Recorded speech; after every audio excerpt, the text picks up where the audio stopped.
You are born in the bitter winter of 1685 in the freezing, filthy slums of Bristol, England. The narrow, muddy alleys reek of rotting fish, human waste, and thick coal smoke that never quite lifts.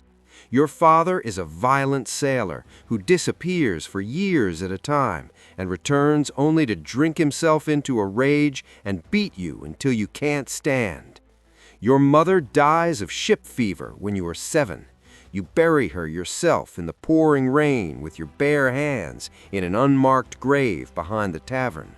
The cold mud clings to your small fingers as you pat down the earth. From that moment, something inside you turns cold and hard as iron. You stop crying. You start surviving. At 12, you sign on as a cabin boy aboard the merchant ship Swallow, bound for the West Indies.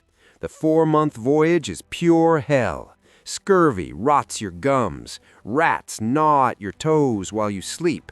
The captain beats you with a rope's end for the slightest mistake. One night, a violent storm nearly sinks the ship. You climb the rigging 80 feet above the raging sea, frozen fingers tying down sails as lightning cracks around you and the wind tries to rip you into the black water. When you finally come down alive, soaked and shaking, the hardened crew looks at you differently. They start calling you lucky. But luck is never enough. In 1702, your ship is attacked off the coast of Jamaica by the notorious pirate Benjamin Hornigold. The battle is savage and loud, wood splintering, men screaming, blood mixing with seawater. You fight like a cornered animal with a belaying pin in one hand and a knife in the other. At 17, you kill your first man. When the pirates finally board and the captain surrenders, Hornigold looks at your bloody, fearless face and laughs. Boy, you've got the devil in your eyes. Join us or swim with the sharks. You choose the devil. You become a pirate at 17. The next 6 years are brutal, intoxicating, and life-changing. You learn every weapon, every trick of the sea, every way a man can die or survive. Your body transforms into lean, powerful muscle. Your mind becomes razor-sharp and ruthless. You master the cutlass, the pistol, and the boarding axe. You learn when to be merciful and when to be terrifying. You watch men die in terrible ways, and you learn to keep your face calm while doing it. By 1708, you have earned enough respect and loot to capture your own ship, the sleek, fast 22-gun sloop Black Raven. You raise a black flag with a white raven clutching a human skull in its claws. From that day, sailors across the Caribbean begin whispering your name with a mixture of terror and admiration, the dread pirate. You become a legend. Your raids are bold, clever, and merciless. You ambush heavily armed Spanish treasure galleons at dawn. In one legendary attack, you board a 40-gun warship with only 40 men and take it in under 20 minutes.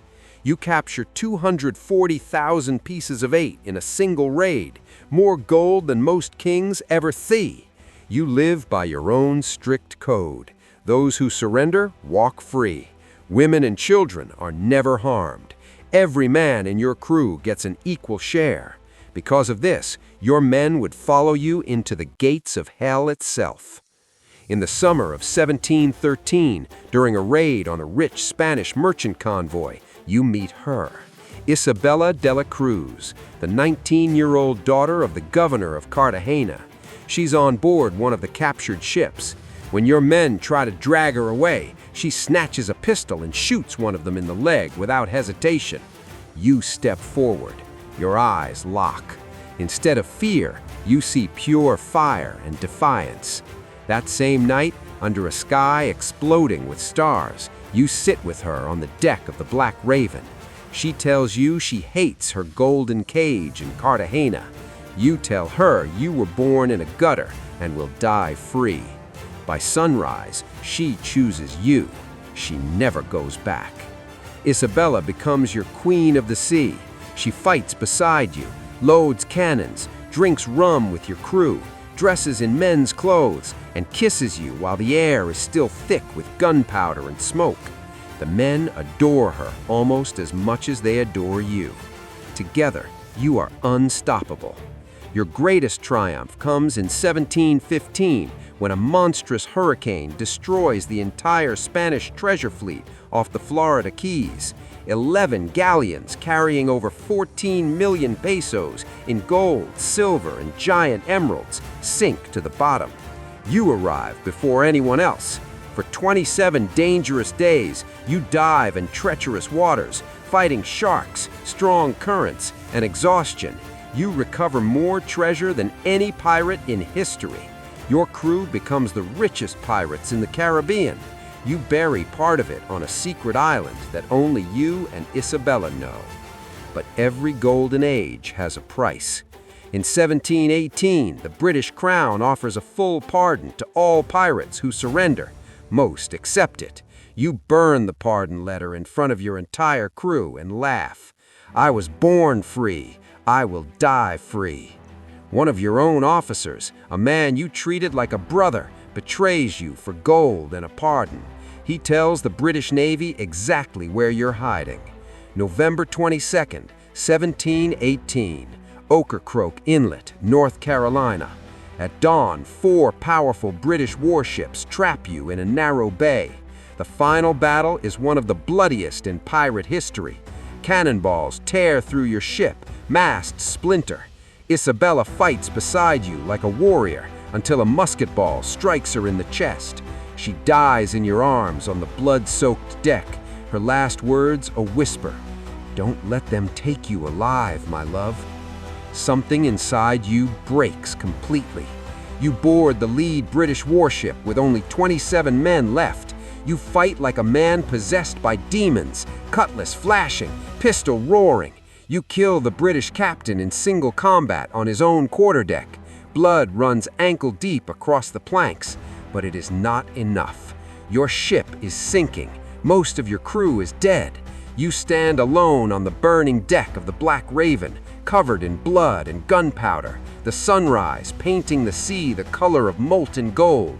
You look at the horizon one final time, smile through blood-stained teeth, and light the powder magazine. The explosion is heard 30 miles away. They never find your body. Some say you died that day. Others swear that on stormy nights, when the moon is full and silver, you can still see a sleek black ship with a white raven on its flag, slicing through the waves like a ghost.